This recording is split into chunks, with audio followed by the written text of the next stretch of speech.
మాడవలిగే ఎండలకు మనుషులకే వశపడక ఏడసాలకు కనబడితే ఆడ కురుకుతుంటారు.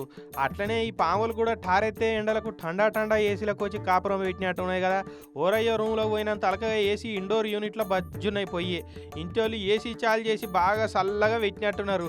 బ్రో చలి పెడుతున్నది, కొంచెం టెంపరేచర్ పెంచవా అని చెప్పేటందుకు అనుకుంటా ఏసీలోకి వెళ్ళి ఎడ్డు బయట పెట్టి ఎవరన్నా ఉన్నారా అని తొంగి చూసినాయట పాములు. అంతే, ఇక పాము ఎడ్డును చూడంగానే ఇంటోళ్ళకు మైండ్ బ్లాంక్ అయిపోయింది.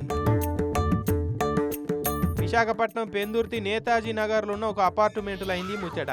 అవుట్డోర్ యూనిట్లో పాములు జోరినాయంటే ఏమో అనుకోవచ్చు, ఎందుకంటే అది బయట ఉంటుంది కాబట్టి బజ్జున్నాయి అనుకోవచ్చు. కానీ ఏందో పెంపుడు కుక్క ఇల్లంతా తిరిగినట్టు ఏ సందులకెళ్ళి వచ్చినాయి కానీ ఇండోర్ యూనిట్లకు వచ్చి ఇంటోళ్ళు చాదుకునే జీవులు లెక్క తిష్టేసినాయి.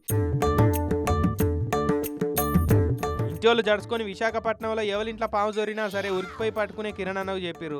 అన్న దబ్బును ఉరుకొచ్చిండు. ఏసీ డోర్ ఇప్పదీసి పాములను కొబ్బరితాలు పట్టుకున్నట్టు ఎట్లా పట్టుకున్నాడో చూడు. ఒక పాము వచ్చిందంటే ఏందో అనుకోవచ్చు కానీ ఇక్కడ పాముల క్యాంపే పెట్టినట్టున్నది కదా. అమెరికాకు డంకీ రూట్లో పోయేటోళ్ళ లెక్క ఈ పాములు కూడా డంకీ రూట్లో గదే ఏసీ పైపులకు వెళ్ళి వచ్చినాయి అంటున్నాడు కిరణ్ అన్న.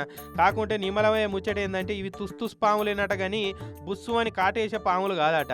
వీటిని బ్రాంచ్ బ్యాక్ పాములు లేకుంటే తాడేలు పాములు అంటారట అడిదిక్కు. శానొద్దుల తర్వాత ఏసీలు చాలు చేసే ముంగట ఓసారి సర్వీసింగ్ చేయించుకొని వాడుకుంటే మంచిది అంటున్నారు.